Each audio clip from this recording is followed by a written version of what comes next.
bahwa saya sampaikan kepada seluruh rakyat Indonesia, meskipun ini merupakan suatu kesedihan ya, karena dibekukan dengan sebelumnya Habibana Muhammad Rizik Syihab selaku pendiri dan pembina itu mengamati secara seksama. Nah, oleh karena itu dia telah memanggil ya 2 orang, ketua dan sekretaris TPUA, mendengarkan keterangan mereka yang menyatakan adanya kekisruhan di dalam TPUA, yang saya sendiri sebagai anggota tidak setuju dengan kata kisruh itu ya. Tapi kita ikuti saja dululah begitu. Nah, akhirnya setelah mengamati, melihat segala macam manfaat dan mudaratnya begitu, maka beliau mengambil keputusan untuk melakukan pembekuan ya, supaya kinerja daripada TPUA ini akan bisa kita kontrol sebaik-baiknya ke depan gitu. Dibekukan untuk waktu yang tidak ditentukan lamanya begitu. Nah, tetapi di lain pihak Habibana Muhammad Rizik Syihab juga tetap mendorong dan mendukung setiap kerja-kerja untuk menegakkan kebenaran dan keadilan, amar ma'ruf nahi mungkar yang berdasarkan hanya kepada niat Allah Subhanahu wa taala begitu. Kita itu dalam perjuangan, jangankan kita, seorang jenderal yang luar biasa gagah perkasa itu saat akan memimpin bala tentaranya berperang, dia akan mendatangi ulamanya. Dalam rangka apa? Meminta kekuatan batin. Dikarenakan kalau perang itu kan akan terjadi bunuh-bunuhan massal gitu ya, dan luar biasa bagaimana brutalnya begitu. Sehingga seorang jenderal yang luar biasa pun akan minta kekuatan batin begitu.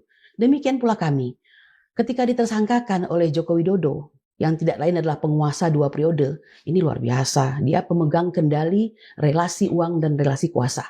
Ya, kalau dia bilang 1 kali tersangkakan ya terjadi kan pada akhirnya, walaupun dimulai dengan terklarifikasi dulu, lalu terperiksa, lalu naik penyelidikan, naik penyidikan, dan akhirnya benar-benar tersangka begitu ya. Oleh karena itu sebenarnya Habibana tidak pernah meninggalkan kami. Beliau selalu memantau sepanjang pantas dia pantau begitu. Nah, oleh karena itu kisruh ini membuat beliau sangat prihatin begitu. Nah, beliau menggambarkan begini ya. Kami itu, ini ada yang bagus banget kisahnya ya. Betapa halusnya beliau. Sebenarnya saya yakin beliau itu sebenarnya marah gitu kan. Tapi dia tidak langsung membuang orang, dia tidak langsung memarahi di depan kami.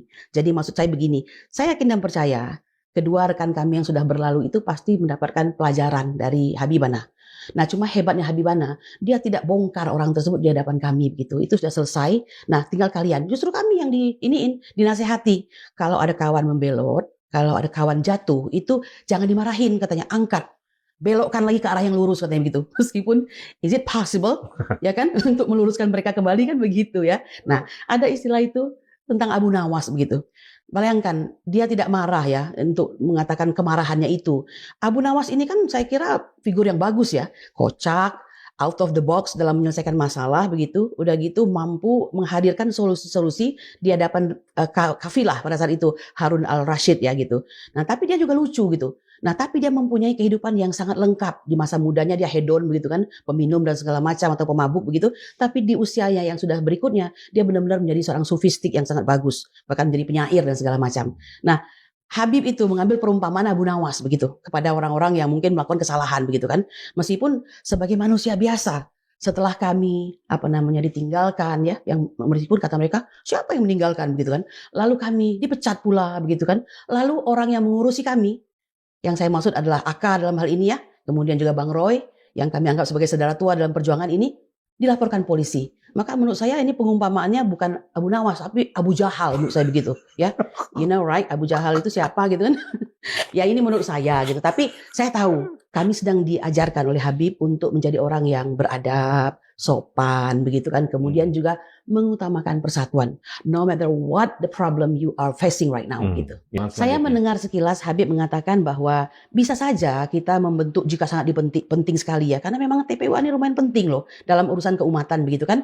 Mungkin kami tidak lagi sebagai pengurus yang berdiri firm gitu sebagai ketua, wakil ketua, sekretaris gitu kan, bendahara tidak. Tapi kami justru sebagai pelaksana begitu. Ya karena sudah tahu lapangan. Misalnya ada perkara di situ, misal mau mengusut korupsi siapa begitu, tetap kita jalankan. Tetapi nanti yang berdiri sebagai kepengurusan bukan kita, tapi kita adalah duta-duta untuk mengurusi perkara tersebut begitu. Habib mengatakan tetap mendukung kepada orang-orang yang berjuang ya untuk kebenaran. Nah, serta yang penting niatnya karena Allah lillahi ta'ala begitu. Jadi termasuklah ini kita mungkin sebenarnya tidak memakai nama TPUA itu bukan masalah buat kami ya kan.